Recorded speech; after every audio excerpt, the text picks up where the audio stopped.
El murmurador imparcial, con Honorio Feito.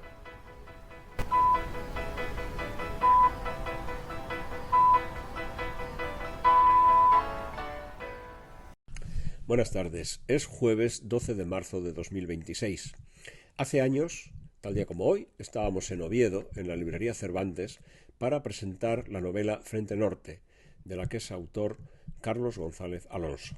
El autor lo que ha intentado en esa novela es recopilar una serie de historietas de la Guerra Civil y comprobar qué parte de verdad tenían esas historietas o si pertenecían al imaginario popular.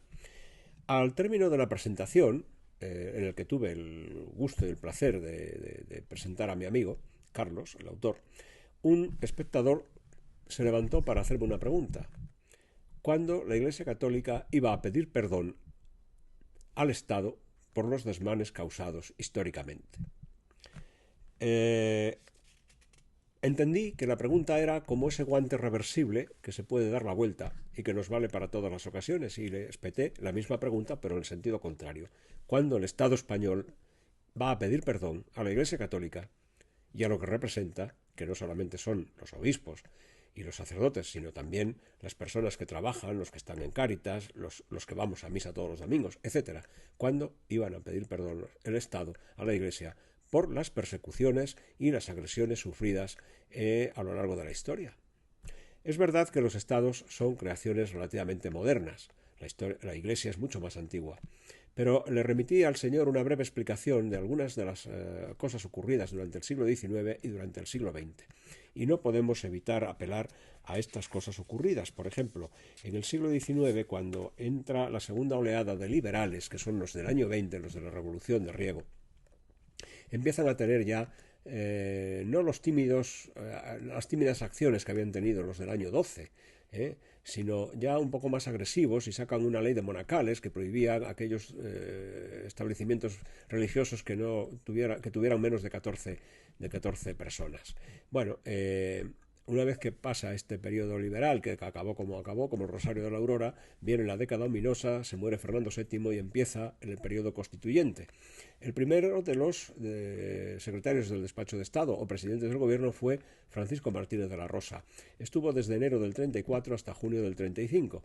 En ese año y medio aproximadamente de mandato, su cuerpo legislativo no se destaca por haber sido muy activo en la formulación de leyes, pero sí en el ambiente social dejaron crecer un ambiente anticlerical que se acuña con una frase: destruid los nidos para que no regresen las aves. Es decir, acabar con los monasterios, con las casas religiosas, con las iglesias, para que no, para que nadie tenga la tentación de seguir siendo católico practicante o incluso aspire a ser sacerdote. Más tarde, en esa política de contemplaciones que mantuvo Martínez de la Rosa, se daría otro hecho tremendo, que fue el ocurrido el Día del Carmen del año 1834, cuando los madrileños acudían a primera hora de la mañana a las fuentes con sus cántaros a recoger agua potable para llevar a sus casas, y algunos incluso bebieron agua fresca a primera hora de la mañana y empezaron a sentirse mal. Mareos, vómitos, diarreas y fiebres hasta que, bueno, algunos fueron muriendo incluso por la calle. Es decir, fue una auténtica pandemia lo que asoló a los madrileños, que según mesoneros romanos se podían contar por miles los cadáveres de los madrileños tirados por las calles aquel día.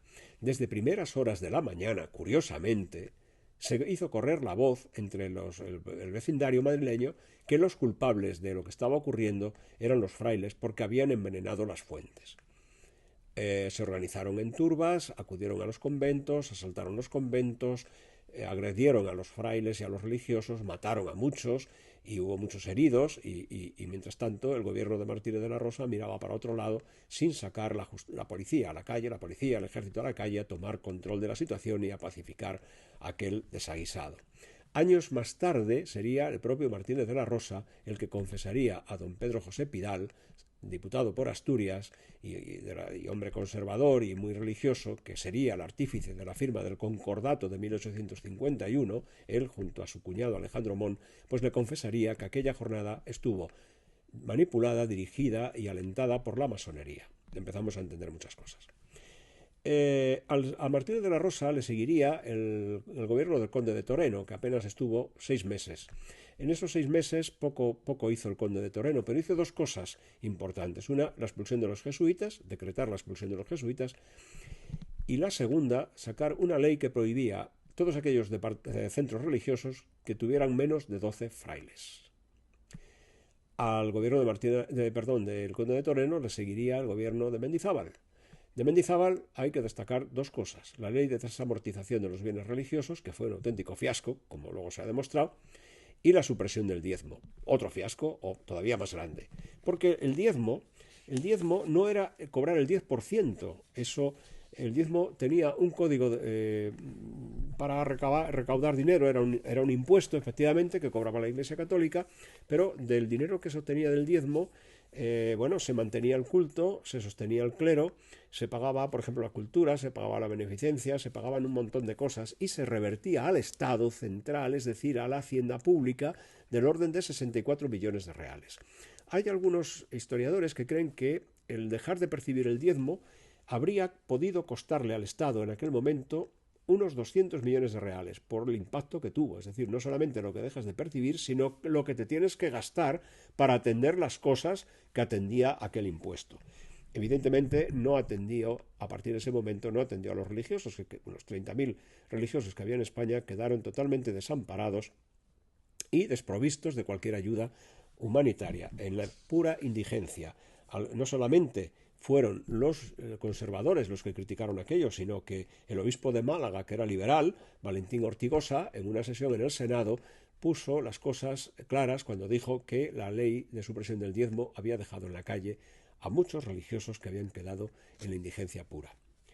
Mendizábal, no me voy a extender mucho con él, de quien Menéndez Pelayo decía que era un hombre inculto y sin letras, que consolidó la nueva idea y creó un país y un estado social nuevos, halagando los más bajos instintos y codicia de nuestra pecadora naturaleza.